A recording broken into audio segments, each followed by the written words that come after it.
My fellow Americans, tonight I'd like to talk with you about immigration. For more than 200 years, our tradition of welcoming immigrants from around the world has given us a tremendous advantage over other nations. It's kept us youthful, dynamic, and entrepreneurial. It has shaped our character as a people with limitless possibilities. People not trapped by our past, but able to remake ourselves as we choose. But today, our immigration system is broken, and everybody knows it. Families who enter our country the right way and play by the rules watch others flout the rules. Business owners who offer their workers good wages and benefits see the competition exploit undocumented immigrants by paying them far less. All of us take offense to anyone who reaps the rewards of living in America without taking on the responsibilities of living in America. And undocumented immigrants who desperately want to embrace those responsibilities see little option but to remain in the shadows or risk their families being torn apart. It's been this way for decades. And for decades, we haven't done much about it.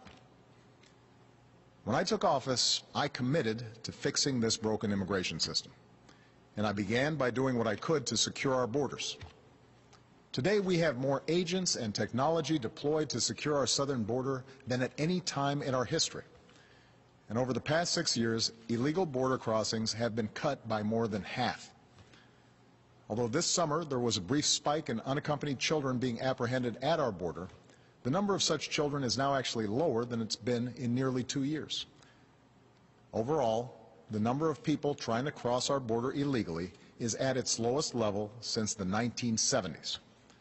Those are the facts. Meanwhile, I worked with Congress on a comprehensive fix. And last year, 68 Democrats, Republicans, and independents came together to pass a bipartisan bill in the Senate. It wasn't perfect. It was a compromise. But it reflected common sense. It would have doubled the number of Border Patrol agents while giving undocumented immigrants a pathway to citizenship if they paid a fine, started paying their taxes, and went to the back of the line. And independent experts said that it would help grow our economy and shrink our deficits.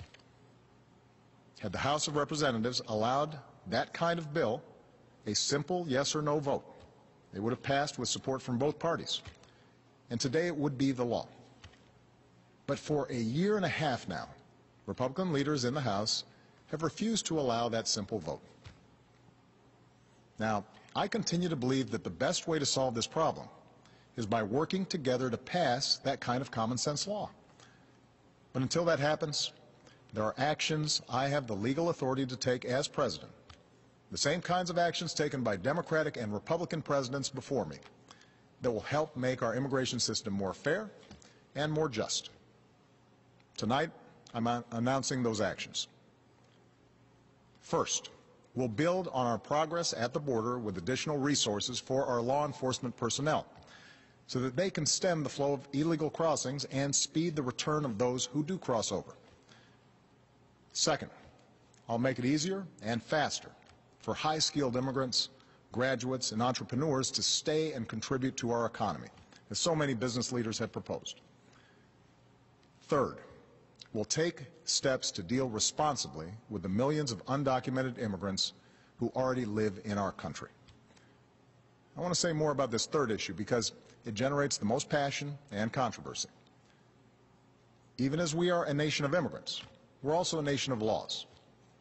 Undocumented workers broke our immigration laws, and I believe that they must be held accountable, especially those who may be dangerous.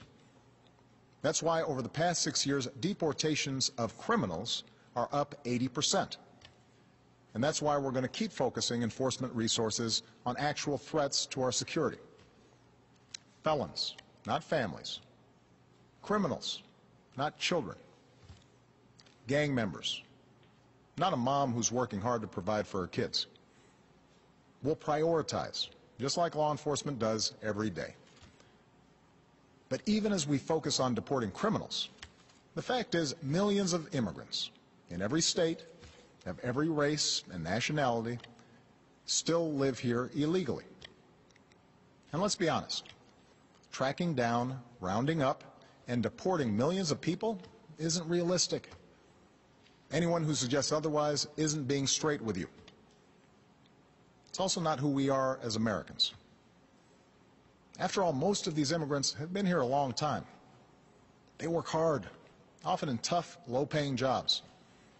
They support their families. They worship at our churches. Many of their kids are American-born or spent most of their lives here. And their hopes, dreams, and patriotism are just like ours. As my predecessor, President Bush, once put it, they are a part of American life. Now, here's the thing. We expect people who live in this country to play by the rules. We expect that those who cut the line will not be unfairly rewarded. So we're going to offer the following deal. If you've been in America for more than 5 years, if you have children who are American citizens or legal residents, if you register, pass a criminal background check, and you're willing to pay your fair share of taxes, you'll be able to apply to stay in this country temporarily without fear of deportation. You can come out of the shadows and get right with the law. That's what this deal is. Now let's be clear about what it isn't. This deal does not apply to anyone who has come to this country recently. It does not apply to anyone who might come to America illegally in the future. It does not grant citizenship or the right to stay here permanently or offer the same benefits that citizens receive. Only Congress can do that. All we're saying is we're not going to deport you. I know some of the critics of this action call it amnesty. Well, it's not. Amnesty is the immigration system we have today. Millions of people who live here without paying their taxes or playing by the rules, while politicians use the issue to scare people and whip up votes at election time. That's the real amnesty, leaving this broken system the way it is. Mass amnesty would be unfair. Mass deportation would be both impossible and contrary to our character. What I'm describing is accountability, a common-sense middle ground approach. If you meet the criteria, you can come out of the shadows and get right with the law. If you're a criminal, you'll be deported. If you plan to enter the U.S. illegally, your chances of getting caught and sent back just went up.